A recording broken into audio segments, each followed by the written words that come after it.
Pendant notre lune de miel, ma belle-mère a commis une trahison choquante en volant mon collier en diamant de 25 000 $.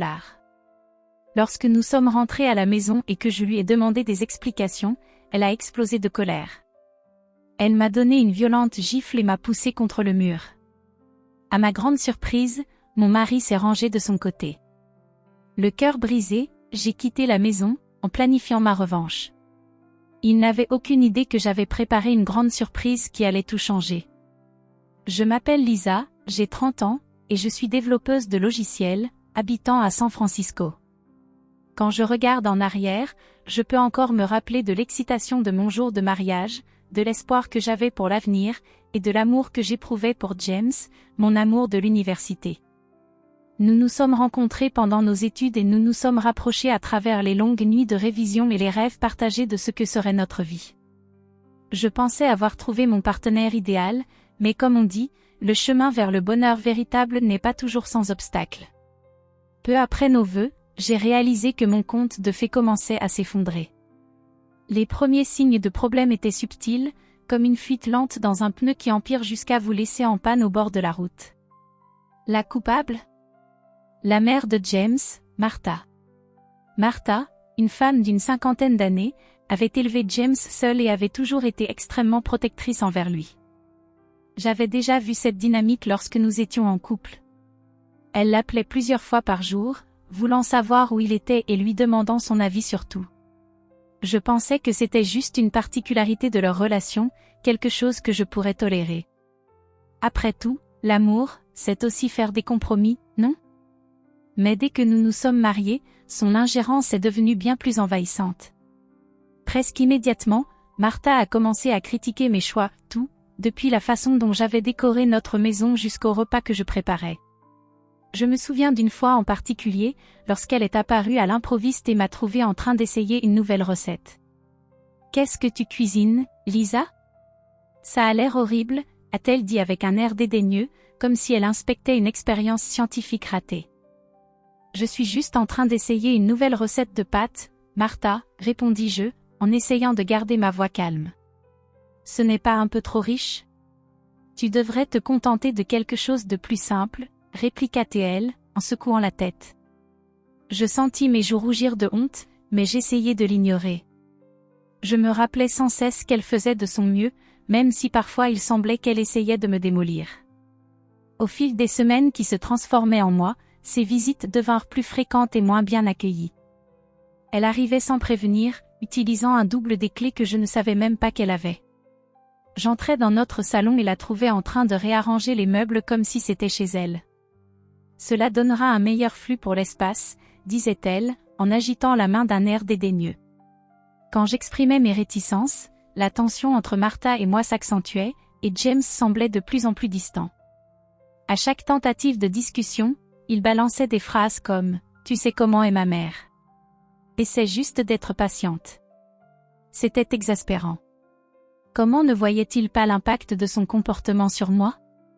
Je commençais à me sentir isolée, prisonnière d'une situation où ma voix était étouffée par les interférences constantes de sa mère.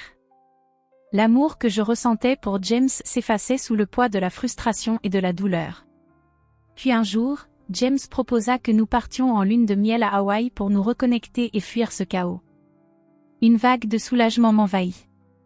Enfin, un répit loin de Martha. Cependant, ce soulagement fut de courte durée lorsque Martha insista pour nous accompagner. « James, je ne pense pas que ce soit une bonne idée, » dis-je, en tentant de masquer ma panique. Mais, pour la première fois, James tint bon. « Maman, ce n'est pas un voyage en famille. C'est notre lune de miel juste Lisa et moi. » J'étais stupéfaite. C'était la première fois que je le voyais s'opposer à sa mère, et cela me remplissait d'espoir. Peut-être qu'il y avait encore de l'espoir pour nous après tout. À notre retour de voyage, tout semblait rentrer dans l'ordre. James et moi avions ravivé notre relation, et j'étais impatiente de rentrer à la maison. Mais en ouvrant la porte de notre chambre, mon cœur se serra. Notre chambre était un véritable champ de bataille. Des vêtements éparpillés partout, des tiroirs de bijoux ouverts et mon précieux collier de diamants, un cadeau de mariage de ma mère, d'une valeur de 25 000 $ disparu. « James, viens ici, » criai-je, la voix tremblante. Qu'est-ce qu'il se passe? Demanda-t-il en courant dans la chambre. Je ne trouve plus mon collier. Regarde ce désordre. Que s'est-il passé ici? Dis-je en désignant le chaos. Le visage de James pâlit en observant la pièce. Je ne sais pas. C'est tellement étrange, murmura-t-il, la confusion et l'inquiétude visibles sur son visage. Désespéré, je me tournai vers lui. Tu penses que cela pourrait? Non, Lisa. Je ne crois pas que ma mère ferait une chose pareille, me coupa-t-il, sur un ton défensif. J'avalai péniblement, un nœud se formant dans mon estomac, mais au fond de moi, un doute commençait à s'installer. Je ne pouvais m'empêcher de penser que Martha y était impliquée d'une manière ou d'une autre. Je devais découvrir la vérité. Cette nuit-là, le sommeil me fuit. Tournant et retournant dans le lit, obsédé par le désordre de notre chambre et l'absence de mon précieux collier, je peinais à comprendre comment Martha aurait pu me trahir ainsi. La femme que je pensais simplement dominatrice s'était transformée en quelqu'un que je craignais. Le lendemain, je décidai de prendre les choses en main. Je visitai plusieurs bijouteries de la région, à la recherche de mon collier. Après des heures de recherche, alors que je perdais presque espoir, j'entrai dans une petite boutique nichée dans un coin de la ville. En examinant les vitrines, mon cœur s'arrêta. Là, sous le verre, se trouvait mon collier de diamants, brillant. « Excusez-moi, appelai-je le bijoutier. Puis-je voir ce collier, s'il vous plaît ?» En le tenant dans mes mains, je sentis le sol se dérober sous mes pieds. Je devais savoir qui l'avait vendu. Pouvez-vous me montrer les enregistrements de sécurité du moment où ce collier a été vendu? Demandai-je, la voix ferme malgré le tourbillon dans mon esprit. Le bijoutier acquiesça, et alors que je visionnais les images, mon cœur se serra. Là, sur l'écran, clairement visible, se trouvait Martha, ma belle-mère, remettant mon précieux collier. Je ressentis un flot d'émotions, trahison, colère et incrédulité. Furieuse, je courus chez moi, prête à l'affronter. Mais, en m'approchant de la porte, je trouvai Martha m'attendant, les bras croisés et un sourire narquois sur le visage. « Que fais-tu ici, Lisa? On dirait que tu as vu un fantôme, » railla-t-elle. « Ne joue pas avec moi, Martha. »« Je sais ce que tu as fait, » répliquai-je, le cœur battant. Son sourire vacilla un instant, et à cet instant, je ressentis une vague de confiance.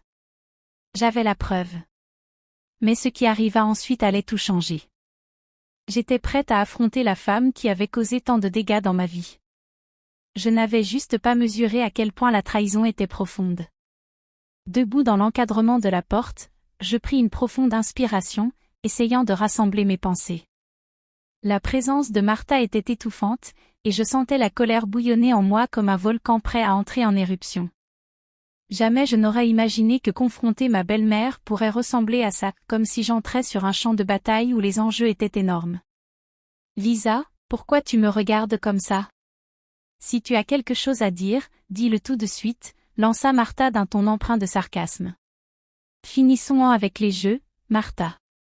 Je sais que tu as vendu mon collier de diamants, lâchai-je, ma voix tremblante de rage et d'incrédulité.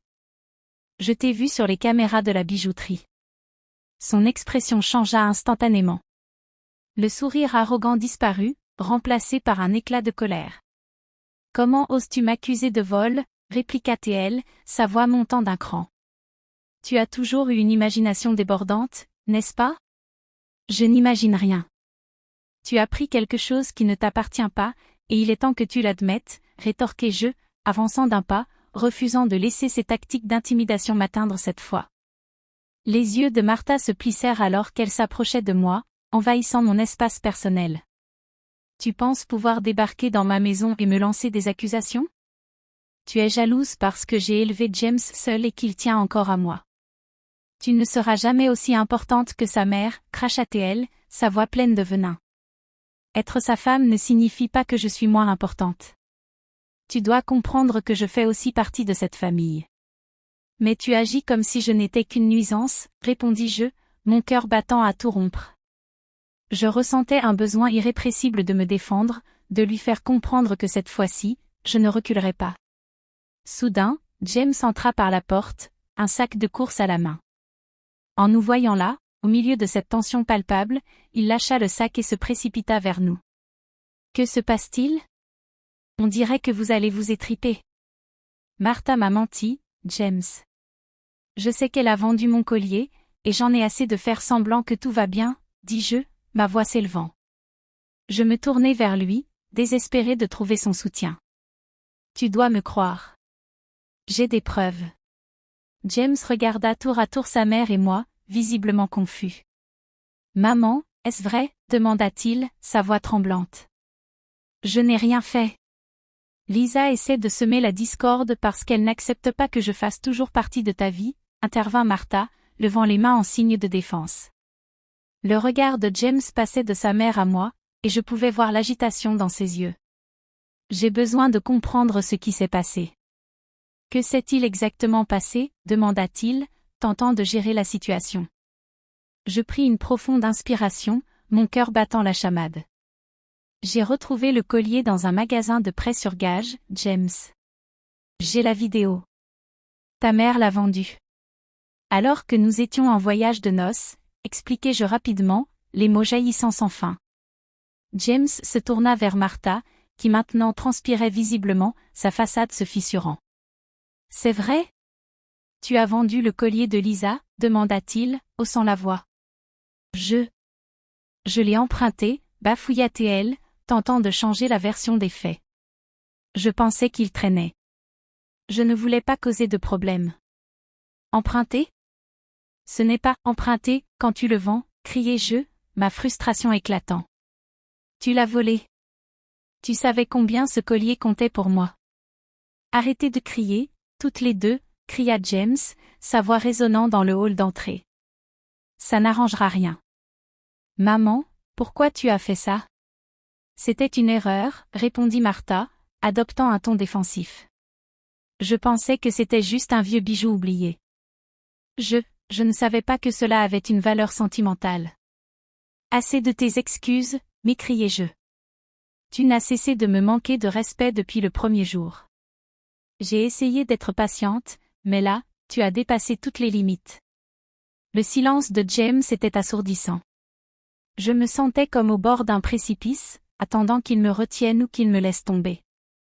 Je n'arrive pas à croire ça, finit-il par dire, visiblement accablé.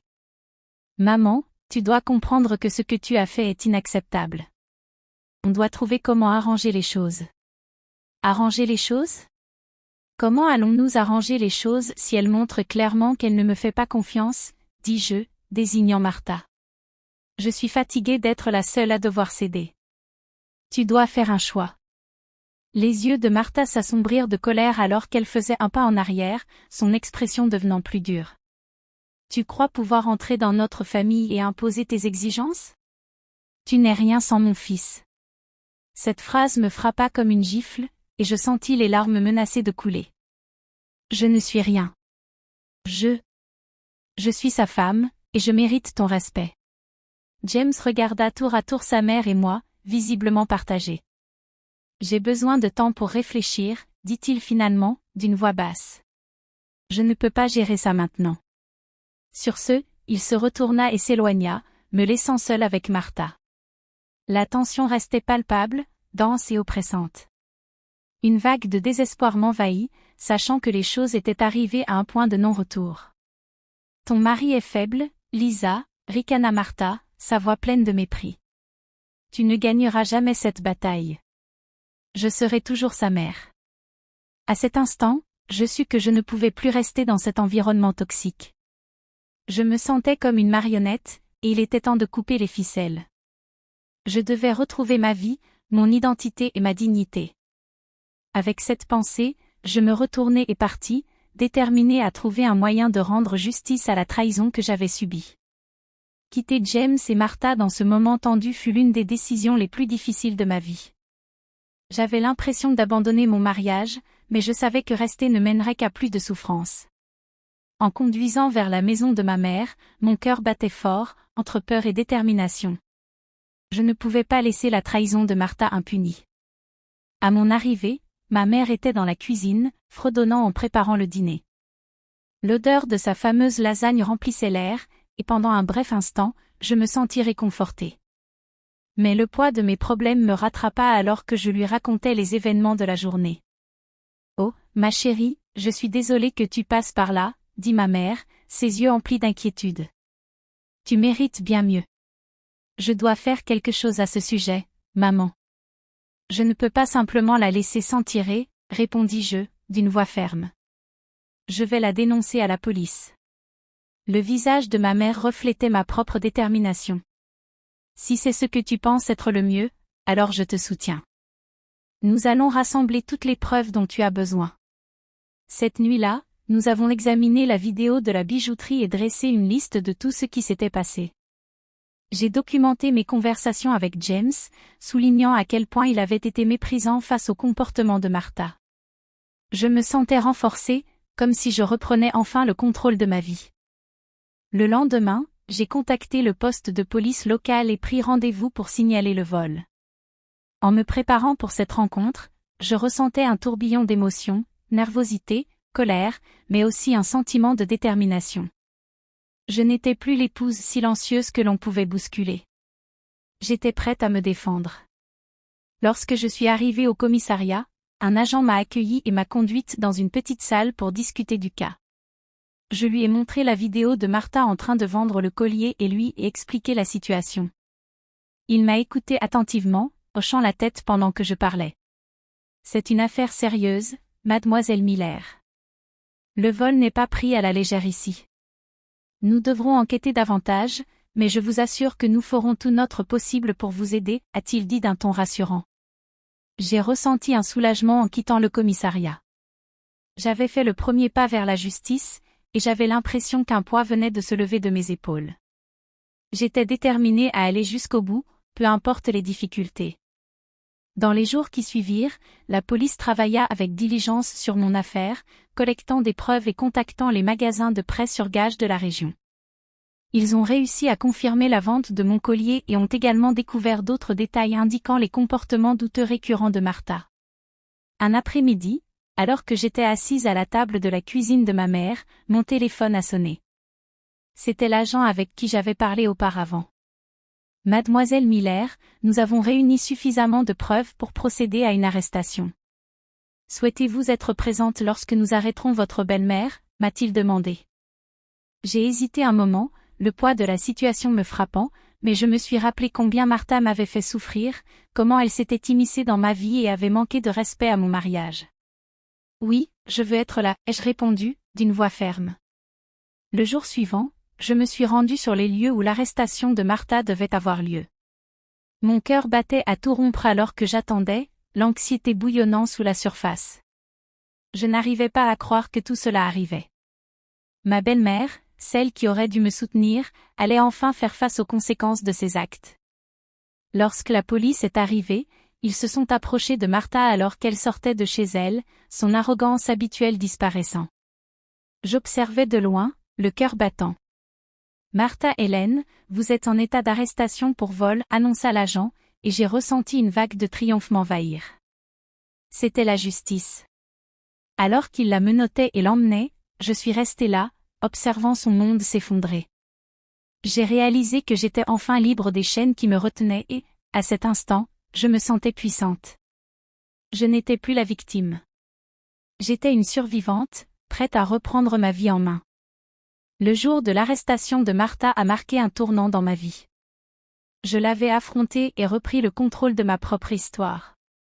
Après que la police l'eut emmenée, je ressentais un mélange étrange d'émotions, soulagement, tristesse et un sentiment indéniable d'empowerment. Je savais que j'avais pris la bonne décision, mais la réalité de la situation pesait sur mon cœur. Dans les jours qui suivirent, je me retrouvais plongée dans des procédures légales. L'arrestation de Martha entraîna des accusations de vol, et j'appris qu'elle risquait de graves conséquences pour ses actes. Je commençais à ressentir une certaine fermeture, mais je devais également affronter le fait que mon mariage avec James était en péril. James me contacta plusieurs fois, suppliant de me parler. J'hésitais, mais je savais que nous devions aborder l'éléphant dans la pièce. Un soir, nous nous sommes retrouvés dans un café, à mi-chemin entre nos domiciles. En entrant, je ressentais un mélange d'espoir et de crainte. Pourrions-nous sauver notre relation ou était-il déjà trop tard? Lisa, je suis tellement heureux que tu aies accepté de me rencontrer, dit James, la voix tremblante en s'asseyant en face de moi. J'étais tellement inquiet pour toi. Moi aussi, je m'inquiétais pour toi, James, ai-je répondu, gardant un ton neutre. Mais nous devons parler de tout ce qui s'est passé. Tu dois comprendre à quel point les actions de ta mère ont été douloureuses et comment ton soutien, ou son absence, m'a affecté. Il acquiesça, regardant son café. Je sais. Je n'arrive pas à croire qu'elle ait pu faire une chose pareille. J'aurais dû te défendre plus tôt. Je suis désolée. Les excuses ne suffisent pas, James. Ta mère a causé des dégâts irréparables, ai-je dit, ma voix montant légèrement. J'ai perdu confiance en vous deux. Tu dois choisir de quel côté tu es. Je suis de ton côté, Lisa. Je t'aime, s'exclama-t-il, le désespoir dans sa voix. Alors tu dois le prouver, répondis-je, tentant de contrôler mes émotions. Je ne peux pas continuer dans un mariage où je me sens une citoyenne de seconde zone. Tu dois choisir entre elle et moi. Nous avons parlé pendant des heures, mais il était clair que le fossé entre nous était trop grand. Bien qu'il ait affirmé m'aimer, je ne pouvais m'empêcher de sentir que sa loyauté envers sa mère viendrait toujours en premier. En nous disant au revoir ce soir-là, je savais que ma décision était prise. La semaine suivante, j'ai entamé la procédure de divorce. Ce fut douloureux, mais je me sentais plus légère, comme si j'avais enfin déposé un fardeau que je portais depuis trop longtemps. La date du procès de Martha fut fixée quelques semaines plus tard. Lorsque le jour arriva, je ressentis un mélange d'anxiété et d'attente en entrant dans la salle d'audience. Je voulais voir la justice être rendue, montrer à Martha que ses actes avaient des conséquences. Quand elle entra, elle semblait plus âgée, plus usée que je ne l'avais jamais vue. C'était un rappel brutal de la manière dont les choses avaient dégénéré. Le procès fut rapide. L'épreuve était accablante, et il ne fallut pas longtemps pour que le juge rende son verdict. Martha fut condamnée à des travaux d'intérêt général et à payer des réparations pour le collier, en plus d'amendes supplémentaires s'élevant à 25 000 $. Quand le marteau frappa, je ressentis une vague de satisfaction. C'était la justice, et j'avais enfin retrouvé ma vie. Le divorce fut finalisé peu après, et le sort de Martha scellé, je commençai à embrasser ma liberté nouvellement acquise. Je me concentrais sur ma carrière, investissant mon énergie dans des projets qui m'inspiraient. J'adoptais de nouveaux passe-temps, explorer la ville et passer plus de temps de qualité avec ma mère, qui avait été mon pilier durant ce périple mouvementé. Dans les mois qui suivirent, j'appris à apprécier mon indépendance. J'ai découvert ma force dans la solitude et commencé à reconstruire ma vie selon mes propres termes. Je réfléchis aux leçons que j'avais apprises sur la confiance, le respect et l'importance de me défendre. Assise dans mon appartement un soir, dégustant un verre de vin en regardant le soleil se coucher sur l'horizon de la ville, je ressentis un sentiment de paix m'envahir. Je n'étais plus prisonnière de la toxicité de mon passé. J'avais tourné la page et j'étais prête à embrasser un nouveau chapitre, rempli d'espoir et de possibilités. J'avais affronté la trahison, lutté pour la justice, désormais, j'étais enfin libre. Si cette histoire vous a plu, laissez un j'aime et abonnez-vous pour découvrir d'autres histoires comme celle-ci. Passez une excellente journée.